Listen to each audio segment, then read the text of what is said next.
Good morning, everyone.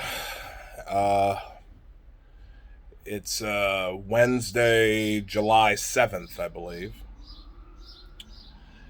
Um, I'm. This is the second video that I've made uh, post Twitter suspension. And I'm still trying to figure out exactly how I'm going to do these videos. I mean, I've got a great backdrop here in my sunroom uh, in my apartment. Uh, I'm thinking maybe, people have been encouraging me to make more videos, and uh, I've been thinking about that a lot, actually, and how I would do that. Um, Part of me has been wondering if it's even a good idea for me to. Well, I've been wondering this, actually. I've been wondering if it's a good idea for me to continue making videos, because I gotta say, this movement is a lot stronger and has deeper, more entrenched roots than I thought. And I got to admit, it scares me a bit, because I have a I have a good job. I have a very good career, a very stable career. Um, I've had it now a little over 6 years. Um, and I think that's really where the crux of this video. I think that's really the overarching theme of this video. Uh, Truly is. I mean, it's going to be mostly a stream of consciousness, but I want to talk for a bit about what exactly is using a platform responsibly. So, uh, over the weekend, I had a conversation with a friend of mine, and we were talking about a little bit about my Twitter suspension, and she said she was the one who initially said that phrase to me. She was like, "Well, you used your platform irresponsibly," and to think about my career and to think about the things that are important to me personally, the fact that this movement plays exceptionally dirty. Uh, they do not mind uh, silencing people. They don't mind getting people to live in uh, unofficial blacklisted blackballed stages where they never work. They never work anywhere again. I've thought a lot about that. And as we saw this past weekend, they don't even mind hurting people physically assaulting people. I mean, the things that we've seen on Twitter and Facebook about how how this group openly, this movement is not shy about the fact that they want to kill people who they consider TERFs. And TERF, for those of you who don't know, means trans exclusionary radical feminist. One day I'm going to get into a breakdown of why that is such a hateful term, and completely defies reality itself. But I just want to And maybe if anybody's out there who, I don't know if you'll hate watch this, or maybe you're just somebody who, I mean, my channel's small. Nobody really gives a hell about it, just yet. Except for my Dallas Cowboys rant. People actually thought that was pretty good. Shout out to Matt Osborne. You're the best, brother. But responsible use. I want to just think about that for a second. And I'm going to talk about this in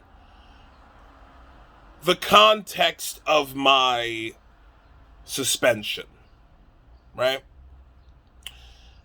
Danielle Moscato, if that's that person's real name, was openly. I want to go over the particulars here, and excuse me for adjusting. So Moscato, who is a trans rights activist, was openly calling for the abolition of prisons. Okay?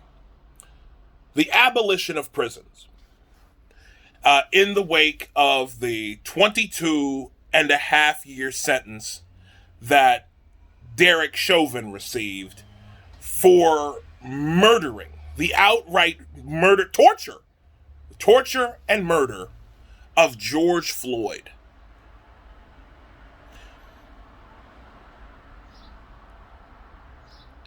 The idea that Moscato would call prison barbaric for someone like Derek Chauvin, who quite frankly deserved far, far more than what he got. And quite honestly, it's a good start. I will caveat that it's a great start, because he does still have to deal with the feds.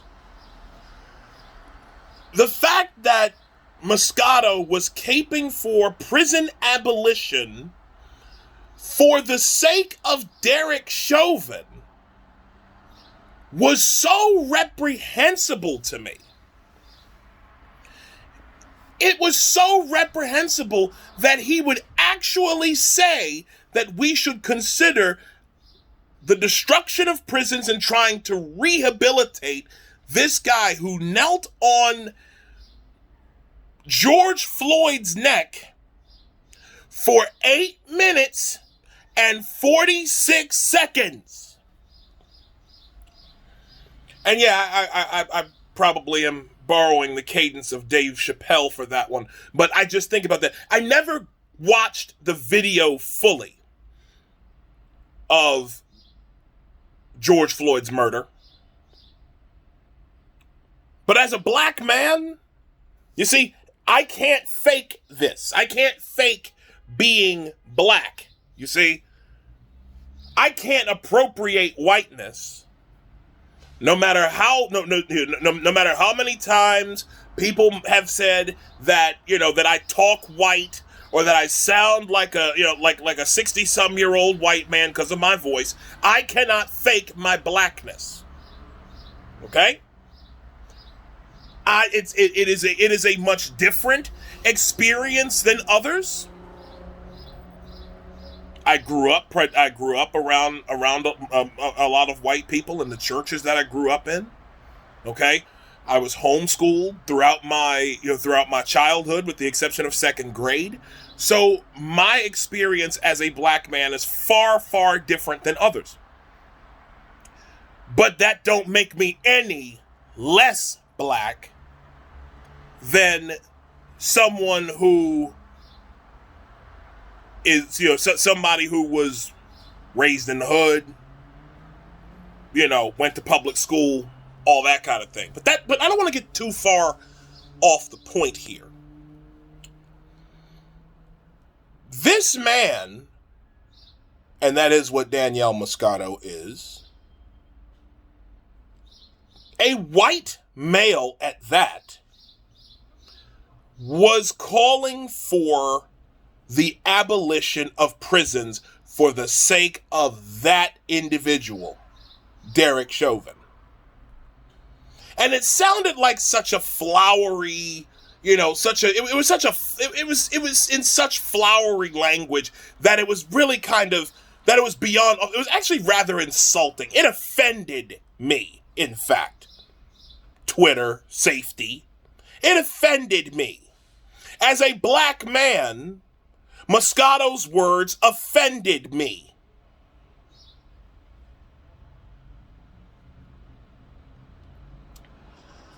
So, of course, there was that.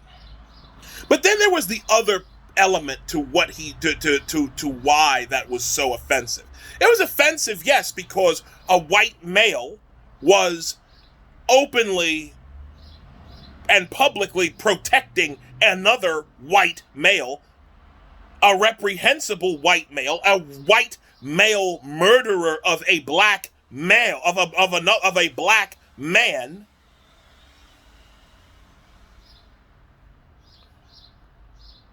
But there was also an ulterior motive throughout all of this. Okay? There was an ulterior motive. And the ulterior motive was this: that Moscato here had been charged with possession with intent to distribute. Now, I will issue a correction here to my earlier video, because I was under the impression that this guy had gotten busted with crystal meth. And I said as much in the previous video. It is not clear what substance Moscato was busted with. I kind of put two and two together, especially since that it said that he loves to bring I guess pots and pans around with him so that he can cook with his friends. And when we think, okay, so he's cooking and he gets busted with intent to distribute. So what exactly was Moscato cooking? And it is quite possible that I could have been wrong, so I will issue a correction and a retraction there. Okay, so I do have integrity when it comes to facts. So for me but that was what was so enraging to me, right? That a guy who had just gotten busted with possession with intent to distribute, a white male was caping for another white male who had been convicted of killing a black male, and I'm the one who gets my Twitter suspended. I'm the one who gets my Twitter suspended.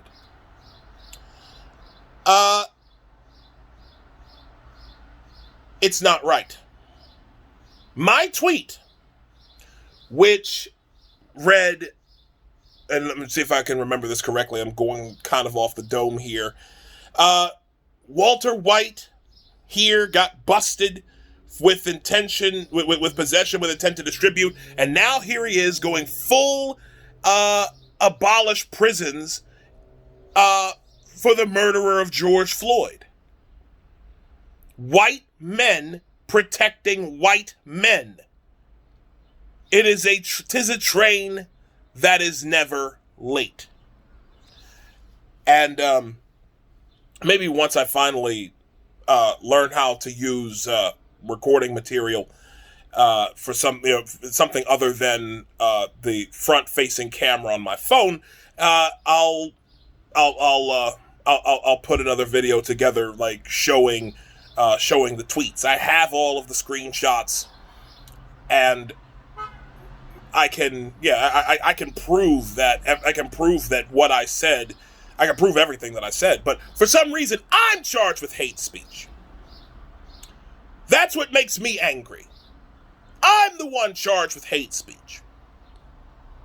I'm the one that lost my Twitter account. I'm the one that lost my connections to people all over the country, all over the world, actually. 11 and a half years lost. My connections with American soccer, gone. My connections with DC United, gone. Sure, I have my ability to even search for breaking news, gone. All of it gone. Because I violated it's not even clear in the tweet. The only thing that was clear was their definition of misgendering. Now I do want to push back on this, because I live in reality. I have always lived in reality. I live in a world of facts where 1 + 1 = 2. 2 + 2 = 4. And no amount of woke bullshit, no amount of, sitting in my discomfort and dismantling the colonization and all this other woke DEI nonprofit industry bullshit is going to make me believe otherwise. This is what irritates me, because the way in which misgendering, refusing to call someone by their chosen pronouns, or acknowledging their own subjective reality, is the fact that the common belief is that if we do not do this, if people do not do this, we are threatening their lives. We are committing violence against them by our words. Okay? By our words. Committing violence against someone and causing them to go deeper into their despondence and in their dysphoria, to the point where they might kill themselves. They might commit suicide. They'll be so depressed because nobody believes who they are. This is the common belief. That if no one believes them, if nobody takes them at their word, then they get so despondent and depressed that they'll kill themselves. If they're not given everything they want. And what they do is they say, well, if you didn't do that, then it's your fault that they killed themselves. It's your fault. You're on the hook for that. You drove that person into depression and suicide because you did not acknowledge them by the right pronouns.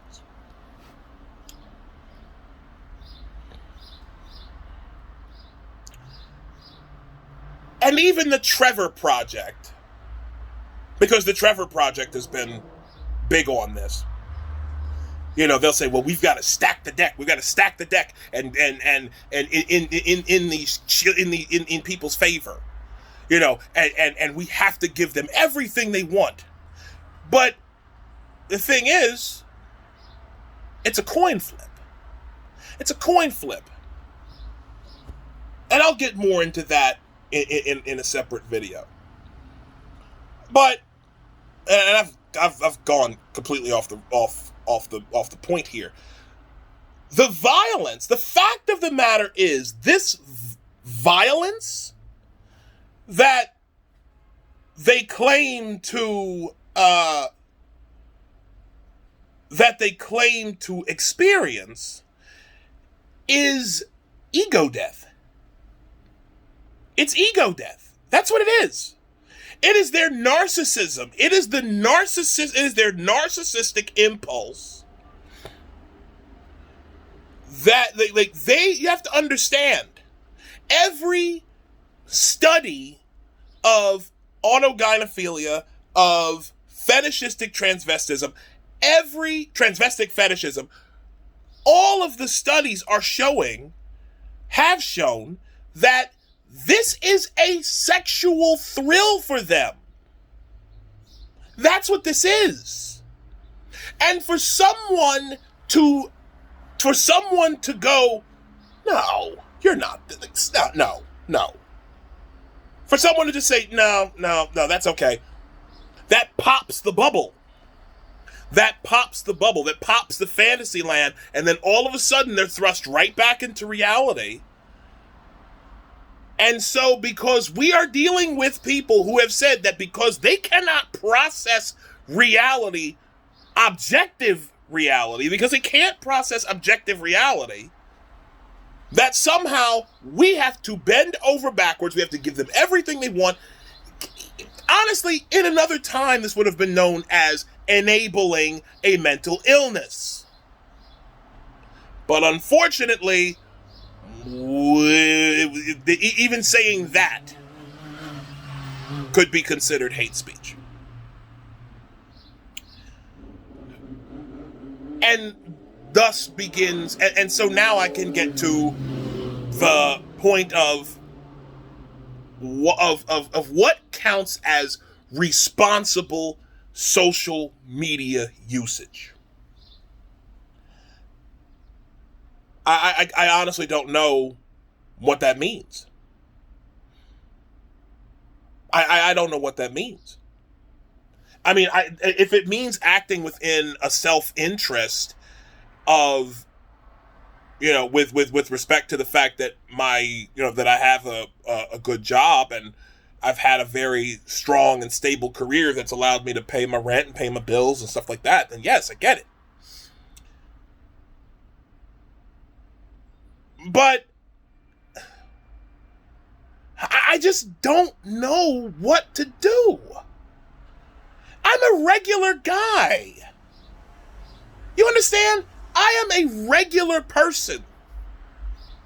I tried being a journalist. I wanted to be on MSNBC at one point. And then I realized that MSNBC and all these other different liberal media outlets, they have absolutely no use for pragmatic straight black men.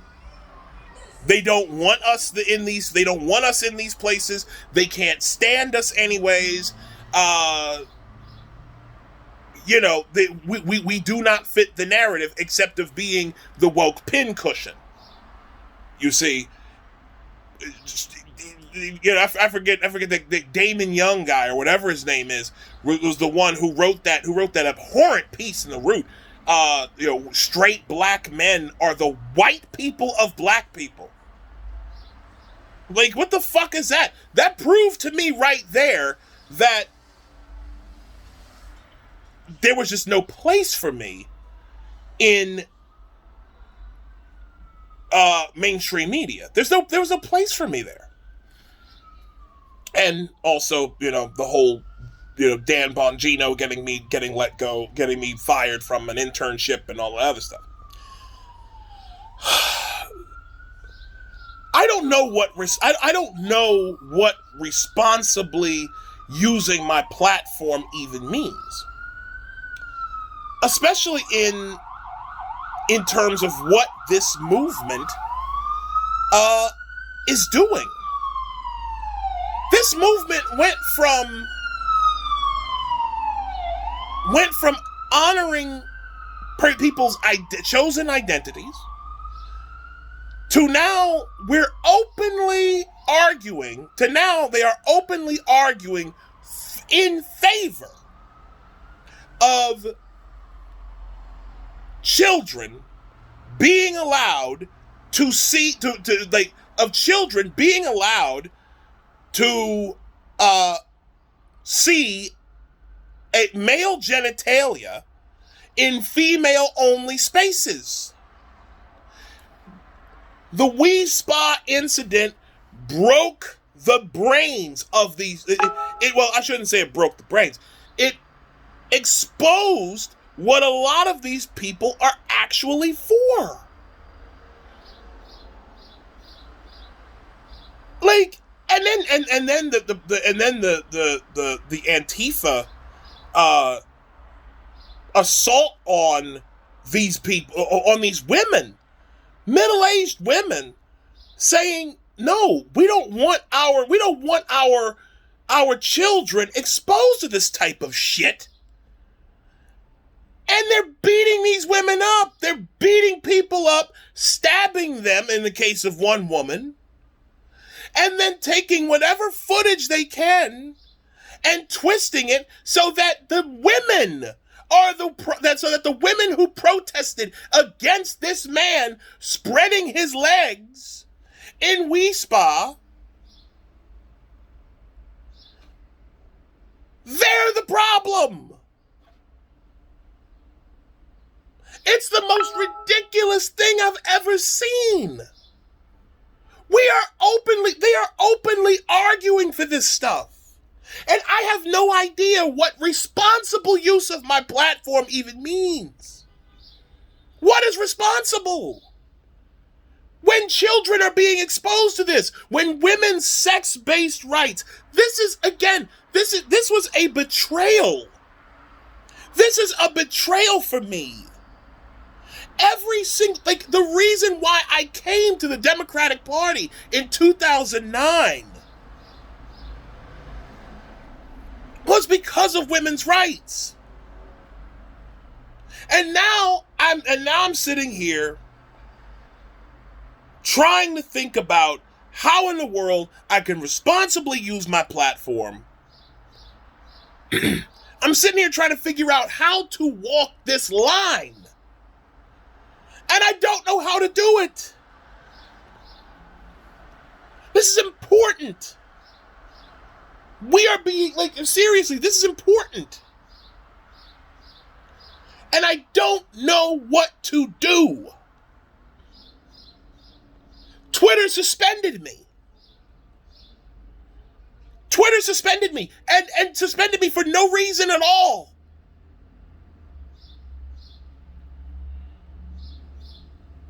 And I hate to be emotional in this. And yeah, I know this was the stream of consciousness I said it was going to be in the beginning. I haven't lied. But I really don't know what does responsible use even mean. This matter is very important, and I do fear that we're losing. I don't know if I'll ever get back on Twitter. I don't know. I honestly don't know. I mean, I'll probably file another appeal. Maybe one of you can send this to Jack Dorsey. I don't know. Or send it to whoever's in charge of Twitter safety. But I'm pretty sure that because Twitter safety is so full of... Twitter safety is probably full of of people sympathetic to their cause. So, I'm just not sure. I'm honestly not sure what to do. So, if you have watched up to this point, I greatly appreciate it. Like I said, this was a stream of consciousness. And this is a bit of a cry for help at this point. This is a cry for help on this matter, and I'd appreciate your thoughts in the comments. You know, if you want to reach out to me further, shoot me a message. Not hard to find. But if you've reached this, thank you, and I'll talk to you soon.